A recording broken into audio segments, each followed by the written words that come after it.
again and again, I think I come away from our conversations with some amazement about how, like, it's so outside of normal, like, life that, you'd ever have to think about going through the Panama Canal. But, like, there are these mechanical things that must be a certain way. Like, but it seems like that's true in a lot. But then also there's unpredictable things, and there's a lot of, like, natural or physical forces that you just don't think about in your regular life. I don't know if that makes any sense, but this is coming up again. I would never have thought that you'd need to have any concern about how many feet you are away from the rock wall that is the Panama Canal. Yeah.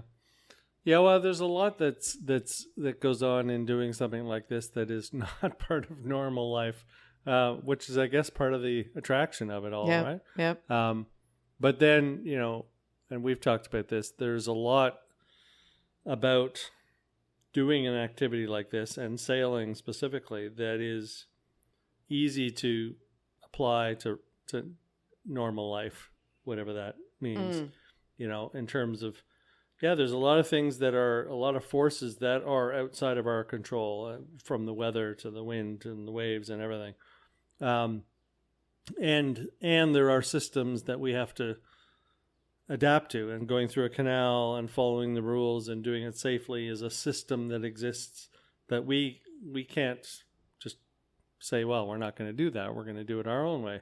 There are certain things that you have to do to be safe and to get through that. So, all of that, it's very easy to see how that applies to your normal day-to-day life, that there are times where you just have to follow, get in line and follow the protocol and do what's required. And then there's a lot of times where all you're really doing is responding to the forces that are playing out around you. And the more you accept that, I think the more enjoyable it can be.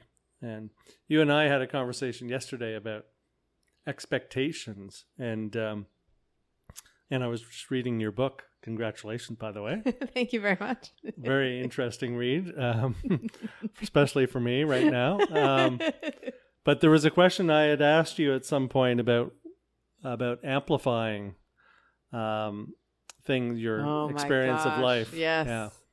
And I was thinking afterwards that as I read that I think having expectations about how things should go or how people should behave is an amplifier, often not a helpful one, to our experience of life, because, we can try to set out how we think things should be.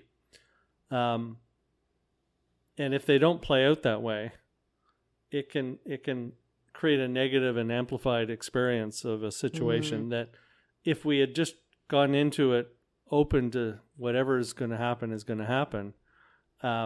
we could have a much more neutral experience of that same situation. So, I'd love to stay here just for a moment. Sure. So for anybody listening, the Andrew helped me come up with this idea for myself about how in fact, the way it was a conversation where you said, I'm curious about how you amplify your experience of life. And what I did was I talk about amplification.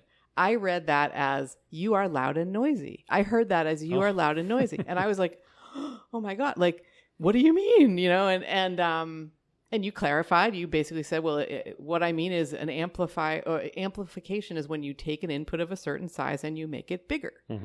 And that has been such a useful, like, internal tool for me because I do that a lot of the time.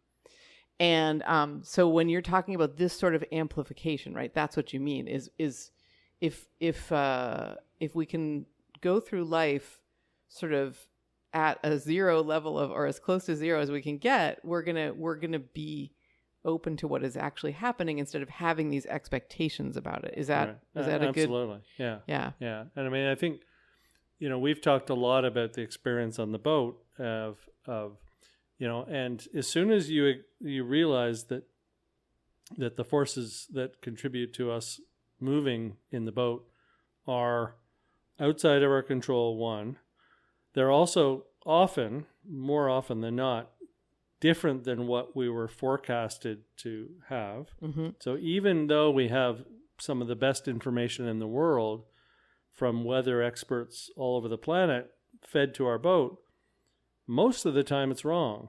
And so if we were, and I observe a lot of people in my life who seem to live by that they think that forecast should be right all the time. Mm-hmm. And when it's not, they go into very frustrated, anxious, negative energy around that.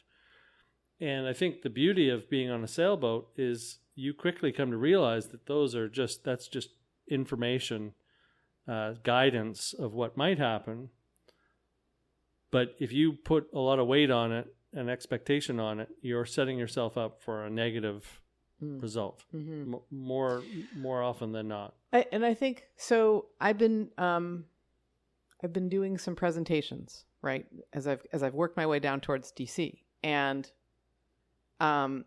without exception, someone has said, or maybe even more than one person has said, you're going to find this type of person at this presentation. Oh, I don't know how this is going to go because they're, don't talk about this, like don't bring this up or whatever. And I'm deliberately leaving it very open as to what some people might be surprised at what those qualifications were. And every time I just was like, great, thank you for the information, and moved on with the same ideas that I had initially, which were that, well, let's just see, right? Like, I'm not going to qualify this in any way if I can help it. And so it produced some really interesting, beautiful stories from people and some really just cool conversations. And inevitably, the people who had said that about the expectations before would come back to me afterward and they'd be like, that went really well. Like, exactly. Yeah. It's like, the more qualifications I put on something, the worse it is. And the louder the amplifier is. That's that tool. Exactly. Yeah. And you see, and it's often those people that provide those warnings, or, I got a lot of that feedback when people started learning about what I was doing, that people's own fears get projected onto you. And you can imagine how that amplifies their own experience of life by living with all of these notions of what's dangerous, what's practical in their own life, what's like reasonable for somebody to do if they'd never had experience. Like all the things that come up from people as questions tells a lot about the fears that they walk around and the notions that they walk around with. Yeah. So I find that really interesting, and I just have found, and I think sailing, one of the attractions for me is that your best mindset as a sailor is to go in with very little expectation of how things are going to be, more to tune into noticing what's actually happening so that you can respond as best as possible to those things. So yeah, I just found that when I was reading the book, I thought that was an interesting notion, that idea of amplification, because I see people who are living a life that seems to be so amplified, like their experience seems to be so extreme. And I'm always curious about, I've never met people who have so much negativity actually happening to them in their life. Mm. When you dig, you realize that most of it is manufactured negativity, and it comes from expectations not being met, right? Fears of things. The future. Exactly. The things future. That haven't happened yet. Anything that's unknown seems to create anxiety in people. And that's their life experience. And I just, I wish people had a chance to come on a sailboat with me and see that, when you let go of all that, you can actually really enjoy whatever happens. Yeah. Whatever's in front of you. I remember you saying last time that people on the boat, you've been noticing that like you get up every shift and you're looking around and you're like, we get to go sailing today. We get to go sailing today. And that is sort of maybe it's been catching on all along, but like there's an enthusiasm now that you notice because it's just, this is where we are and this is what we're doing. Mm-hmm. Let's be here. Let's really be here. Yeah. Yeah. I definitely think that there's been a growth of the whole, especially the crew that's been together, to enjoy the unknown of what's in front of us, as much as, all the, the crazy experiences that we have. It's just like, now that we all have bought into the idea that the weather forecasts are not necessarily as accurate as we wish they were. The decision making doesn't always work out the way we expect it would. People's behavior is not always the way we expect it might be or should be, in big quotes. When you accept all that, it just makes it a much smoother ride. This has nothing to do with the boat, but I wanted to share an experience a couple weeks ago. Actually, last weekend, my husband and I went up to a wedding of a dear young woman who is like a niece to us, and I've always loved her and admired her for being truly herself. Right. So we're all waiting on the rooftop deck. We're all seated in our seats, or, the ceremony is about to start. I've got my phone out to take pictures of the bride for the bride. Like, this is a sort of, I don't know if gentlemen do this too, but this is definitely like you want to get the pictures for the bride, as maybe was done for you when you were the bride. Perhaps that's what it started with. But anyway, the officiant steps up, and the first thing he reads is a note from Kelsey, the bride, who says, "If I see your phones out, I am going to take them from you as I am walking down the aisle." And we could see her. We were joking about her throwing them over the rooftop, because she's just, and the invitation was, what she literally said was, "Be here, put the phone away and don't worry about it. Be here. This is my wedding. I want to celebrate with you." And I didn't take my phone back out at all. And it was such a relief to be invited to do that. And I didn't realize how, I guess in that wedding situation, I was waiting to do one thing that I, thought she would want. And it was so lovely to have her communicate very clearly, that's not what I want at all. I want you here with me. So, very cool. Yeah. Yeah. Yeah. So that was a really fun sort of like detour, and it'll be really fun to kind of listen back and hear how we got there. So, all right, Carolyn's got a couple more questions. So, we've already talked about the canal a little bit, but she has a specific question, which is, were you on the boat for the whole transit? Yes. Yeah. So we got up, we're on the boat around 3:45 in the morning, and picked up the pilot around 4:30, and came out the other side around 4:30, 5 o'clock in the evening. And there's a marina on the Atlantic side, where a lot of the pleasure craft sailboats, either exit or wait to enter the canal.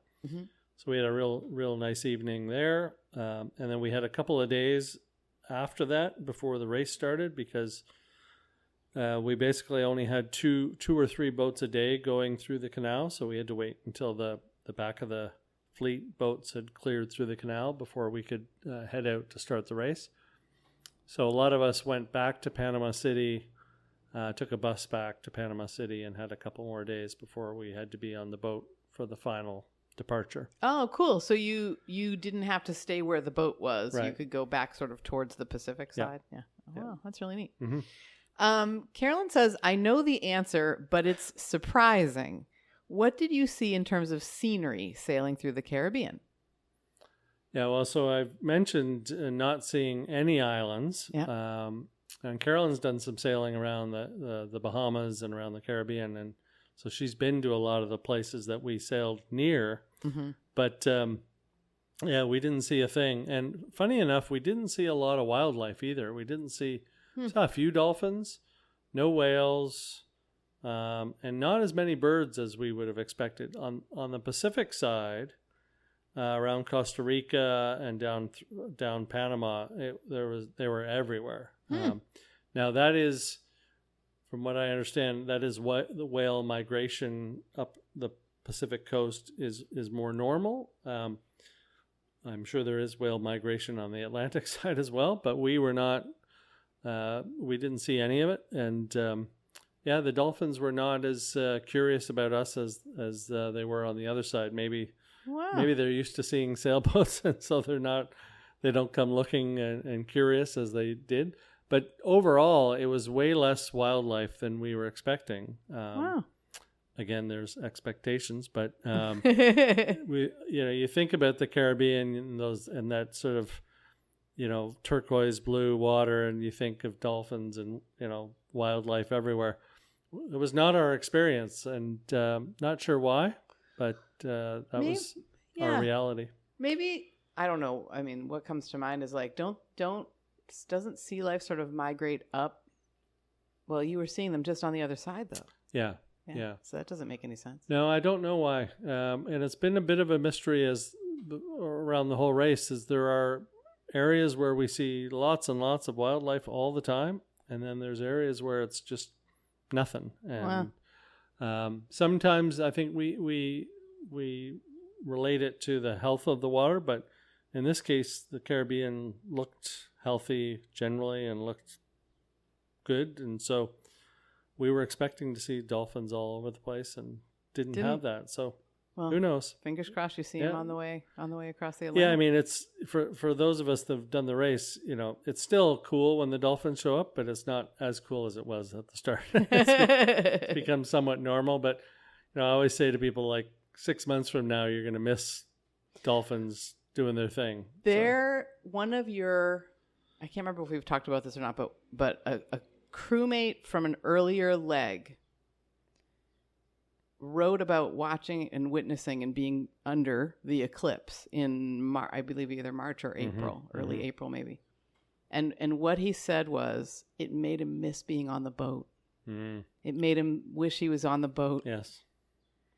Yeah, that was Alex. Yeah. He came down to see us actually this week here in DC. Oh, cool. Yeah, I think that you experience the natural wonders of our planet in a very different way when you're in the middle of an ocean, and there's no light pollution, no noise pollution.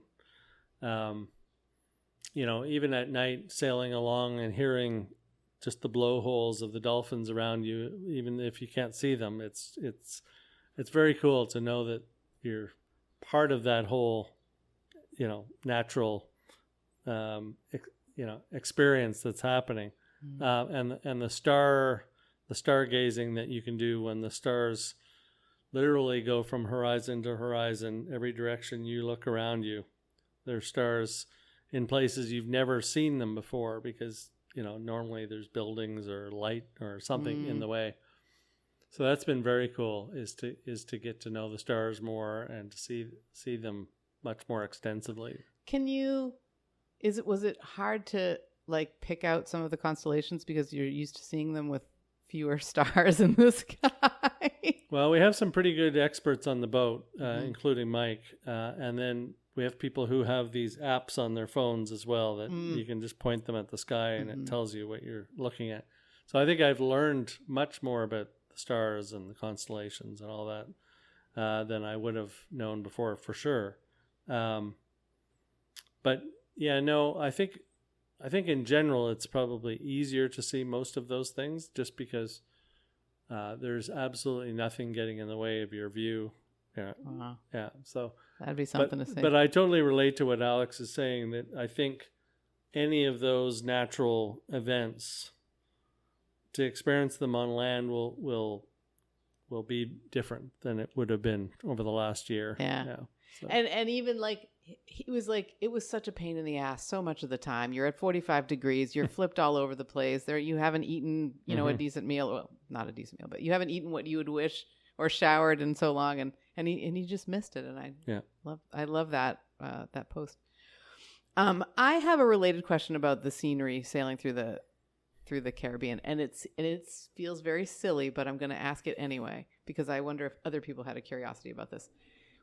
Were you anywhere near, or even is there such a thing actually as the Bermuda Triangle? It's funny you say that. I think that night that we broke the spinnaker, that we put a big hole in it, we were in the Bermuda Triangle area. Really? Yeah. And the other funny thing that happened is, for those that listened to the last episode, our wind instruments didn't work on the whole last race. and then they got repaired in Panama. And funny enough, they stopped working again while we were in the Bermuda Triangle area. What? Yeah, on this race. And then they started working again later. And they came back? Yeah. Oh I don't know how much of the Bermuda Triangle, lore is factual and how much of it is just a well, curated story.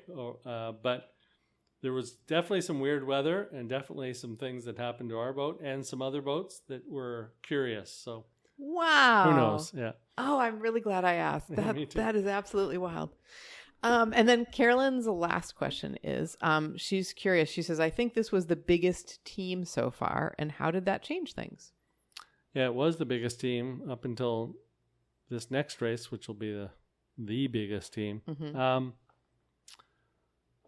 How did it change things? I don't think it changed things too much. It was a long leg, as I mentioned. It had two sort of distinct parts to it, the trip to Panama and then the trip back to DC.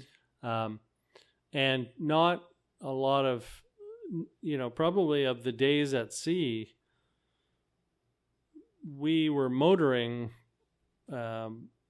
for good parts of it because the first race ended several hundred miles before Panama, and then we had to motor through the canal, and then the race up to DC started a few hundred miles away from Panama, and then the entry into DC was more motoring because of its location. So I think on the boat itself, because the weather was so warm, there was lots of places people could hang out on the boat and get away, and people slept up in the sail locker. People slept on deck sometimes. People were just finding places to try to be comfortable in the heat and the weather. Wow. So I don't think we were stepping on each other's toes too much. But the next leg, we've gained 2 more people.